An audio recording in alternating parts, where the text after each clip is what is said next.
This is the island of Sindala, the first project in Neom, your Vision 2030. It is spectacular. It is really beautiful. You know, a lot of people have described you as a visionary leader. I talked to a number of your citizens, and that's how they describe you. And you didn't even plant them. That's really how they talk about you. And world leaders are saying the same thing. You've had this transformational change, every aspect of the kingdom, economic, social, cultural, religious. Can you give us some specific examples of what your goals are and how you think all of this is going? Well, simply, we have in the past few issues in Saudi Arabia and a lot of opportunities that we didn't use. We're trying to capture that and to go forward for a better Saudi Arabia. And that's what we're trying to do. And it's a big vision. It is a big vision, and we get like surprised every day that we reach our target faster, and we extend that to a newer target and a bigger ambition. So it's really exciting. Your ministers say you work them hard. Well, you can see in 2022 we are the fastest G20 country growing, and also in this year, if you take just the non-oil GDP part, we are the second fastest in the G20 growing. So it's like a fight between Saudi Arabia and India, a good fight. You're making a transition on trying to get different parts of the economy, not a heavy reliance on oil. The role of women in the society has evolved significantly. You know, you had this 2030. What do you see 10, 20, 30 years for Saudi Arabia? I will give you an example. If you look to late 70s, Saudi Arabia GDP is bigger than South Korea. And now South Korea, I think it's the 10th or 11th largest GDP in the world in 2016, and in 2016 we are number 20. So that's a shame. In 1980 we was GDP number, I think, 12 globally, and then in 2016 we are number 20. So we believe if Saudi Arabia and really the perfect track, since that time we will be among the top 7 GDP globally. I'm trying to get Saudi Arabia back on the right track. You're a data guy. We can see today we are the largest, number 17 ranked as the largest GDP in the world, but in G20 we are almost ranked number 15 from 20 in just a few years. The G20, you just mentioned it. You really have become a big player on the world stage, and that G20 rail and ports deal connecting Europe, the Gulf nations, and India, why is that such a big deal? Logistics is important. If you want to manufacture in your country, if you want to move goods, it's important to have a good logistic plan. You work it with many countries, many regions, to be sure that goods pass in the right time. For example, that project will cut the time of goods from India to Europe by 3 to 6 days. Cut time, save money, and it's more safer, more efficient. So why not? And it's not about only moving goods and railways and ports. It's also about linking grids, energy grids, data, cables, and other stuff will benefit Europe, Middle East, and also India. And most of these energy, all of these energy going to be a green energy that's going to be produced in the Middle East and being exported to Europe and India. So it's a big deal for us and for Europe and for India. Also mentioned in this deal is Israel. What would it take for you to agree to normalize relations with Israel? Well, there is approach from President Biden administration to get to that point.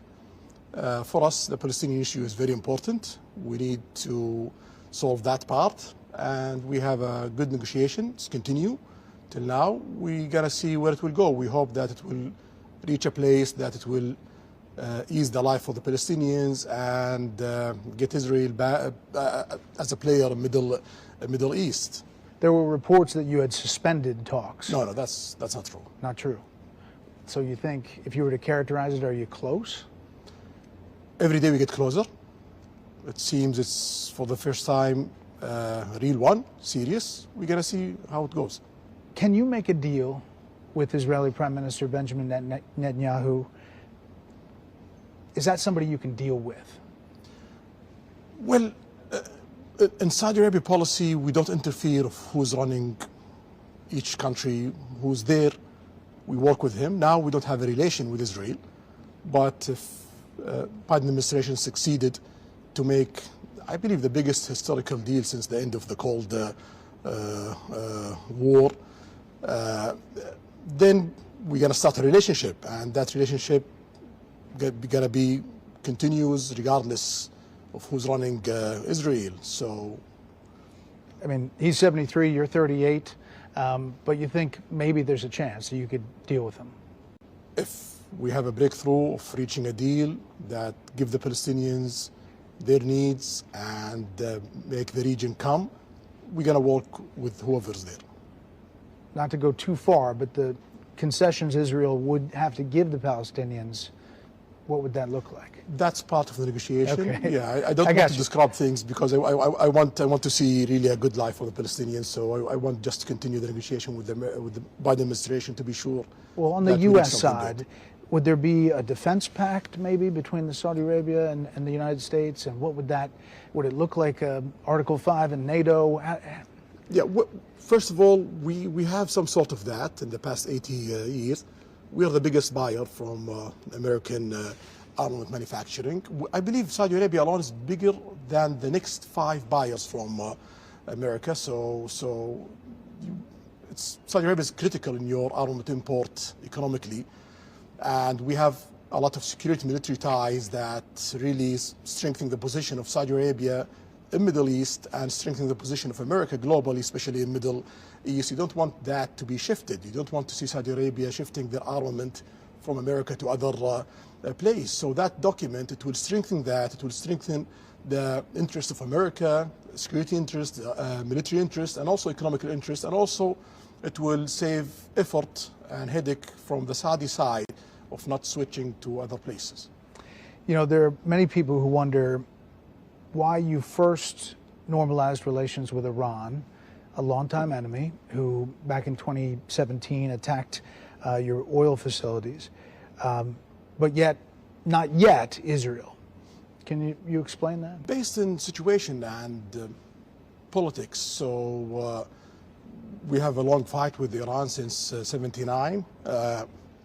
We don't want to be that the norm in the Middle East. If there is opportunity to shift that and to go to prosperity and interest and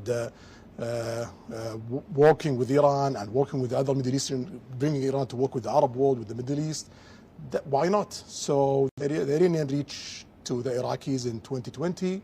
The Iraqis talk to us. They start to do that kind of negotiation.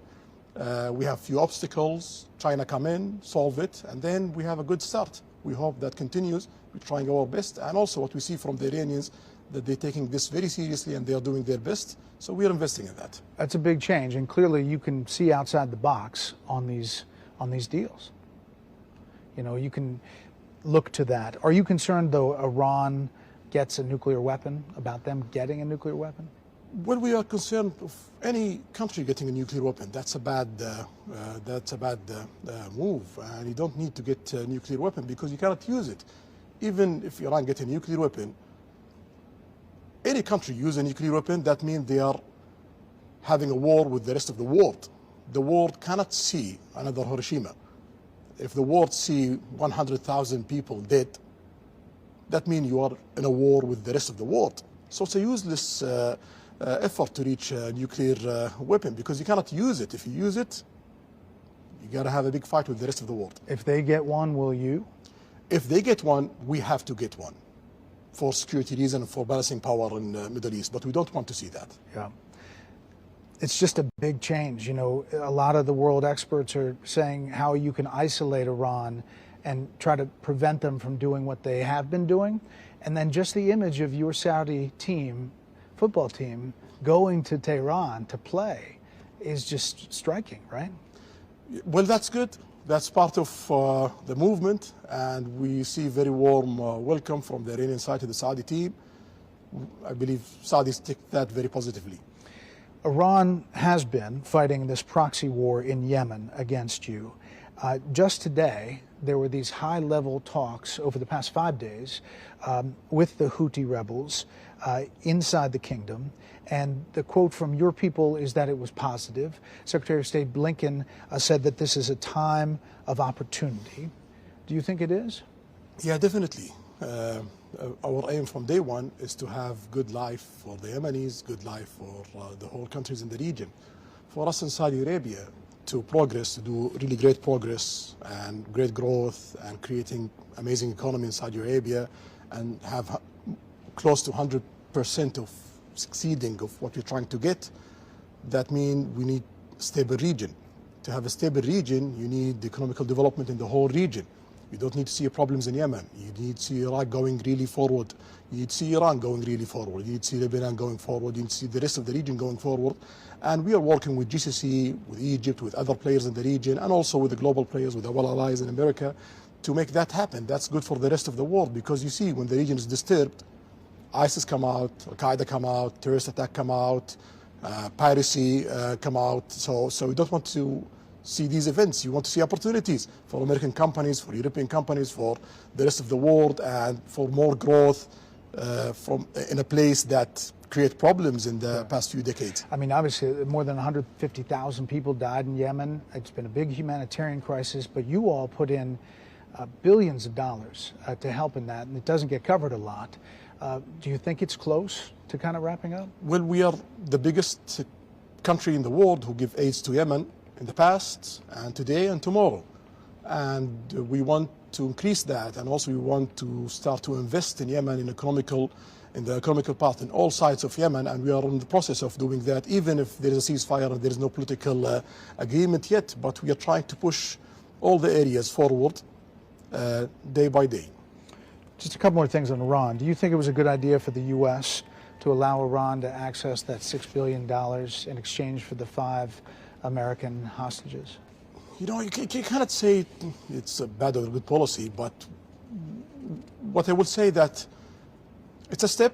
I hope that the Iranians show that getting that $6 million and getting those American backs, it's worth the effort, because that will encourage the world to do more. You mentioned China brokering that normalization with Iran. That surprised some folks.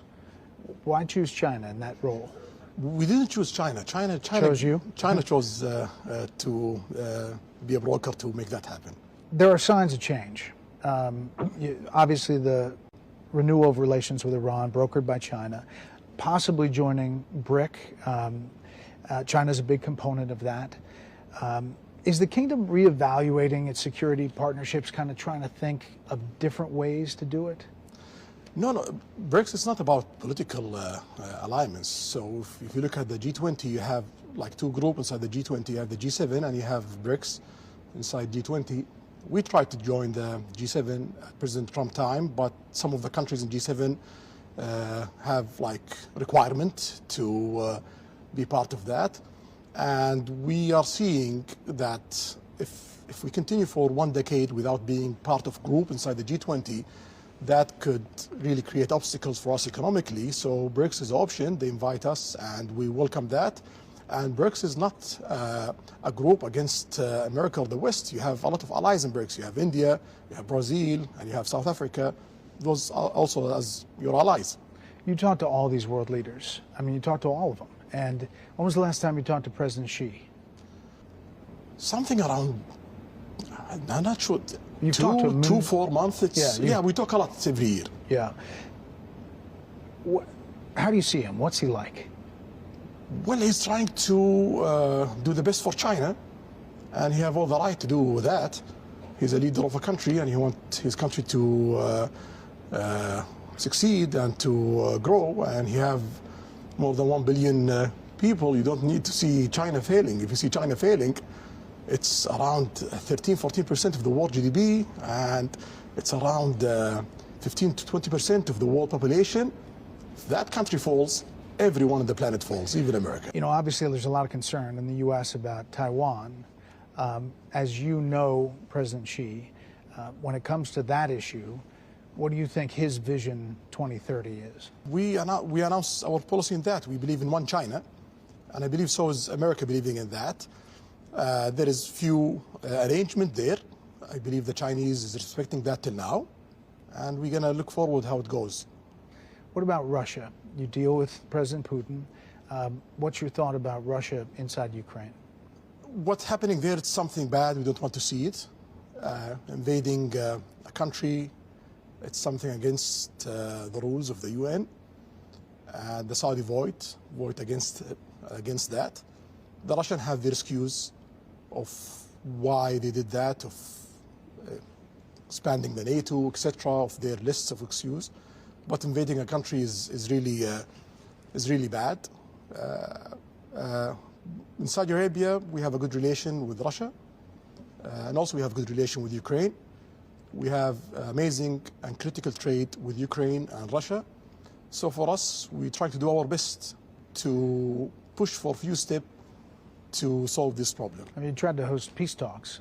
Russia didn't come, but I wanted to ask you about supporting Russia. I spoke to your energy minister, who was fantastic, Prince Abdulaziz, about your decision for oil production cuts.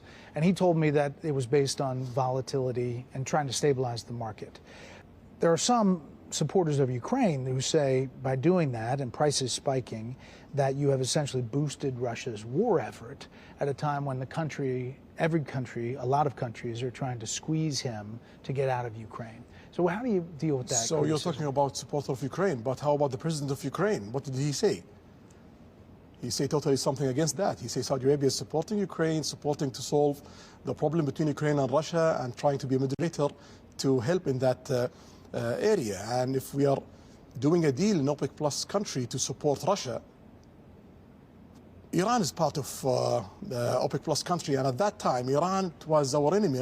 We don't have that alliance that we have today. So are we supporting Iran at that time? That doesn't make any sense. For us in Saudi Arabia, we just watch supply, demand. If there is shortage of supply, our role in OPEC Plus is to fill that shortage. If there is oversupply, our role in OPEC Plus to measure that for the stability of the market. So it doesn't have anything other than that? No, it's purely about demand supply.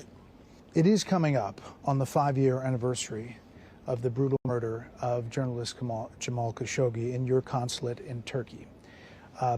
U.S. intelligence pointed to you as ordering that attack. I've heard you address this several times, saying you didn't order the murder, saying it was horrible and a mistake, and that as a leader you take a responsibility as a leader of the country.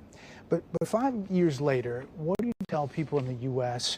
who still have concerns, and journalists maybe around the world, and maybe potential tourists who would come here to Sindala, that they wonder if anything changed or if it could happen again? Well, we take all the legal measurement that any country took, like when America have mistakes in Iraq, they do investigation, trial, etc. We did that in Saudi Arabia, and the case being closed. And also we try to reform the security system to be sure that these kind of mistakes doesn't happen again.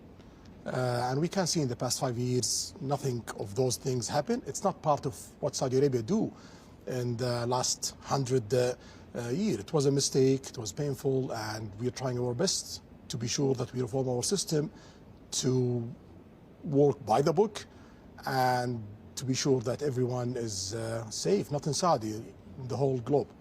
Did anyone involved in the killing serve jail time? Yes. Anyone involved is serving jail time. You have to face the law. And you're trying to change the law broadly to make sentences more realistic?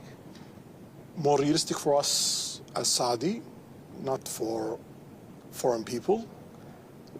But we believe today it's far away from realistic for us as Saudi. So we are not proud of all of our laws in Saudi Arabia. There was this AP, Associated Press article that just came out a couple weeks ago with the headline that said, Saudi man receives death penalty for posts online, latest case in wide-ranging crackdown on dissent. I guess dealing with his posts on X, formerly Twitter. So one, is that true? And two, are you changing that aspect? Yeah, shamefully it's true. So it's something I don't like. Can't you change that? We are doing our best to do that. We already add few laws. We changed tens of laws in Saudi Arabia, and the list have more than 1,000 items. And in the cabinet, I have only 150 lawyers. So I'm trying to prioritize the change day by day, but we are not happy with that. We are ashamed of that, but the judicial system have to follow the laws, and I cannot tell the judge that do that and ignore the law, because that's against the rule of law. But do we have bad laws? Yes. Are we changing that? Yes. Do you think that guy's going to get killed for the post? Well, I believe there's few steps in the trials. I'm hoping that in the next phase of trials, the judge there is more experienced and they might look at it totally different. Recently in the U.S., we remembered the 22nd anniversary of the 9/11 attacks. As you know, 15 of the 19 hijackers were Saudis. And the 9/11 victims' families, they make their feelings clear, especially around the anniversary, that they believe there's intelligence that somehow links the Saudi government to supporting or facilitating those hijackers. What do you say to those 9/11 families 22 years later? Well, I'm very sorry that anyone lose any one of his family. No one wants to lose his family, especially in a way like that. Yes, there's 15 Saudi in that being planned by Osama bin Laden. That's well known. Osama bin Laden being planned also a lot of attacks in Saudi Arabia. So it doesn't make any sense that we work with the guy who's doing terrorist attack in Saudi Arabia in the 90s, and after that, and killing Saudis and foreign people at that time in Saudi Arabia. He's our enemy and he's the American enemy. The main attempt for Osama bin Laden, and that's by the reports, the main attempt of Osama bin Laden is to recruit as much as he can, Saudis, to be sure that he create a problem between America and Saudi Arabia. So if people in America fall to that, that means Osama bin Laden succeed in his plan. You're credited with going after extremists, jihadi extremism in the country. Is that still happening? The country was conservative before, and it's not only Saudi Arabia was conservative, even America was conservative before. Time change, and reforms comes, and that's what's happening in Saudi Arabia. After the Khashoggi killing, President Biden called Saudi a pariah nation. Then he visited here and he had the closed fist, the fist pump. Then it's an open hand recently at the G20 with a handshake and a smile, thanking you for your leadership. It's fair to say the U.S. relationship with Saudi is complicated. How would you describe your current relationship with President Biden? The only thing that doesn't change in politics, that is changing. So always you change your politics that serve your goals as a nation. We have today great work with President Biden. We are working in the big network that we're building between India, Saudi Arabia, Europe. We are working with peace arrangement with Israel and Palestine. We have the longest ceasefire in Yemen, and there is a lot of good progress to create political solution, and we have a lot of work in security, stability in the region, also beyond in Ukraine. We have amazing work in technology, R&D, 6G investment and R&D in the United States of America, space industry, and many areas. So the agenda between Saudi Arabia and America today, it's really interesting, and we have really amazing relation with President Biden. You talk with him behind the scenes. In the U.S. right now, there's a lot of focus, even from his own party, about his age. He's 80, you're 38, as I mentioned. You've worked with him, you've met with him. What's your assessment? He's sharp, and he's really well focused, well prepared, and so that's what I see. Yeah. Are you following American politics closely? Do you? Sometime, but you don't have a lot of time. Most of it, I try to follow what's really affecting Saudi Arabia, but I follow sometime American politics. Is it hard to deal with the U.S. when the administrations change every 4 to 8 years and maybe foreign policy changes? Well, sometime, changes in any countries always create, like, let's say, a period of negotiation. So we are used to that. And any administration change in America, we start to talk, we start to negotiate what we have together, what kind of obstacles we have in that relation, and what kind of new opportunity that we should work on it. And then we reach a point that we have this plan to work in the next few years. You had a good relationship with former President Trump, then President. in his administration. You know, there's several investigations right now with President Biden and his son Hunter, the money he took in from a company in Ukraine and from China, and whether that had an impact either directly to President Biden or on his decisions that he made. In the Trump administration, you had a really close relationship with the president's senior advisor and son-in-law, Jared Kushner. After he left, Saudi fund made reportedly a $2 billion investment in Jared's new fund he was launching and managing. Do you think that sends the wrong message, even if there wasn't a tit for tat, I'll give you this and you get that? But we look to opportunities and investment. We have investment, a lot of investment around the globe with a lot of peoples and with economical opportunity. So if Trump becomes president again, you'll leave the $2 billion with Jared Kushner? It's a commitment that PIF have, and when PIF have commitment with any investor around the globe, keep it. Would it affect your decisions with a new Trump administration with that sitting there? Well, Saudi Arabia is so big, so I'm quite sure mostly any person around the world, directly or indirectly, you have something to do with Saudi Arabia. So if that can affect President Trump decision, if he become a president, that means that it's gonna affect every president in the world and every person in the world decision, because directly or indirectly, he have some sort of interest or something to do with Saudi Arabia. Well, there you go. The other question I wanted to ask you is, you're a sports fan. Yes, definitely. Where were you when Saudi beat Argentina in the World Cup, and what was your reaction?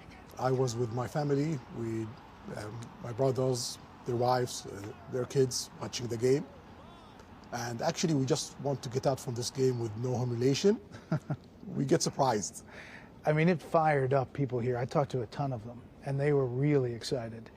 Do you think football, soccer in the U.S., is changing the dynamic here, that it's almost another national identity? Well, when we want to diversify our economy, you have to work in all sectors. Mining, infrastructure, manufacturing, transportation, logistics, all the list. And part of it is tourism. And if you want to have tourism, you need to develop your culture sector, your entertainment sector, and your sports sectors, because you need to create a calendar. And we can see tourism used to participate in Saudi Arabia GDP by 3%. Today it's 7%. Sport, it used to participate in Saudi GDP by 0.4%. Today it's 1.5%. So it's economical growth, it's jobs, it's a calendar, it's entertainment, it's tourism. And you can see we are now ranked number 1 in Middle East. 6 years ago, we are not even in the top 10 list in Middle East. And we are now, in 2022, we are number 10th of global visit globally. So that's a really great success. We are aiming to get above 100 million visits in 2030, maybe 150. Last year, we reached almost 40 million visits from Saudi Arabia and globally. So it seems that we are going there. Yeah. Your tourism minister says you keep on setting a new goal. Because we reached the goal that we set very fast. Yeah. You are spending a ton on sports, a lot of money. Big names that people are very familiar with, big teams, big facilities. What do you say to the people who charge that that's part of sports washing, that you're trying to use all of that to somehow improve or somehow affect your image in the world? Well, if it's sport washing going to increase my GDP by 1%, and then I will continue doing sport washing. You're okay with that term? I don't care. I have 1% growth of GDP from sport, and I'm aiming for another 1.5%. Call it whatever you want. We're going to get that 1.5%. Are you a golfer? I'm a beginner, not good. So you don't have a lot of time to practice. That's part of it, but I'm trying to do my best. What do you make of live golf and possibly this merging with the PGA? Well, that's a game changer for the golf industry. You will not have competition, and you will have focus in developing the game, and that's good for the players and the fans who love golf. Is there something you feel in the country that's changing because of everything you've done? Like, do you see young people buying in, and that in and of itself is going to be a game changer, not from the top down, but from the bottom up? Well, it's not everything that I've done. It's everything that we've done in Saudi Arabia. I'm just one of them.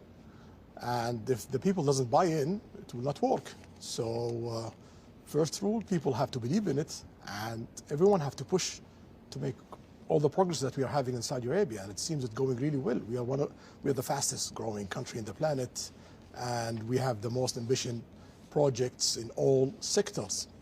So we are the fastest in each industry in the planet. At some time, you will be king here. How is your father? He's 88-year-old. He's in a good health. I hope a long life and healthy life for him. Inshallah. Sure. Custodian of the two holy mosques is a title held by the Saudi king. And it's a really serious responsibility, always well understood in the U.S. Could you say something for our viewers about the obligation that implies for the Saudi king, how big a deal that is in the broader Islam? Well, the two holy sites in Saudi Arabia, it's the two holy sites of Muslims. Mecca, you have Kaaba, which they face 5 times a day, and they have to visit 1 time a life. And you're talking about almost 2 billion people in the planet. And in Medina, you have the grave of the Prophet.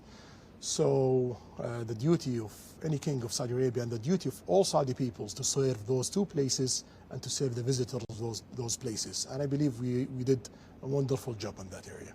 Thank you for answering all of these questions. I just spent the past 3 days here, and I've visited here many, many times before.